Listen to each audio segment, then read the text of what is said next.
Good evening friends. এয়া হৈছে মোৰ শুকান পিঠা। মই এতিয়া ইভিনিঙত বনালোঁ।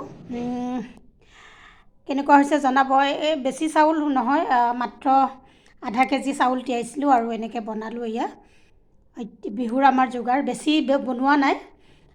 এইবাৰ বেছি বনোৱা নাই, মাঘৰ বিহুত বেছি বনাইছিলোঁ। আৰু মাঘৰ বিহুত মই যিহেতু ফুটপাথৰ কিছুমান ককা আইতা তেওঁলোকক মই বিলাওঁ। এইবাৰ মই মাঘৰ বিহুতে বিলাওঁ, ৰঙালী বিহুত নিবিলাওঁ, বহাগৰ বিহুত।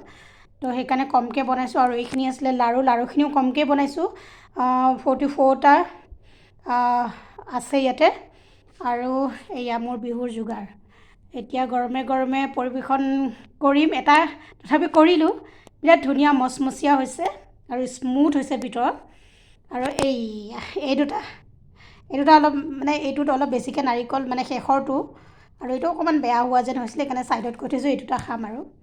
তো এয়া কেনেকুৱা হৈছে জনাব। আৰু সকলোকে আকৌ এবাৰ ৰঙালী বিহুৰ শুভেচ্ছা জনালোঁ। সকলোৰে যাতে দিনবোৰ ভাল হওক, হনুমান বাবাই সকলোকে ভাল কৰক, সকলোৰে জীৱনবোৰ সুন্দৰময় ৰঙীনময় হওক, সেয়াই কামনা কৰিছোঁ। আৰু লগতে মোকো আশীৰ্বাদ কৰিব যাতে মোৰো আহিবলগীয়া অনাগত দিনবোৰ ভাল হওক, আৰু মোৰ হাজবেণ্ড ত্ৰিদীপ কোঁৱৰো যাতে ভাল হওক, তেওঁ যাতে দেখা সপোনবোৰ সকলো পূৰণ হওক, সেয়াই কামনা কৰিছোঁ। আৰু আপোনালোকে আশীৰ্বাদ কৰিব তেওঁক, যাতে তেওঁ ভালে থাকে সদায়, আৰু যাতে তেওঁ দেখা সপোনবোৰ পূৰণ হয়। কেনেকুৱা হৈছে জনাব। আৰু মই ডাঙৰ বনাইছোঁ, ইমান সৰু সৰু বনাব নাজানো, গতিকে মই ডাঙৰে বনাইছোঁ। এয়া মই পিঠা অকণমান দেখাই দিছোঁ আপোনালোকক। এয়া এনেকুৱা ইমান সৰু বনাব নাজানো, আৰু এটা দেখাই দিছোঁ। ইমানটোৱে, আৰু ইমানখিনিয়ে বনাব পাৰোঁ, বনাব জানো। মই ইমান ডাঙৰ ইমান সৰু সৰু একদম মিহি বনাব নাজানো।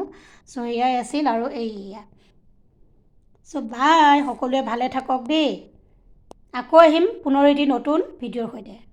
তো আজিলৈ ৰাখিছোঁ, বাই বাই।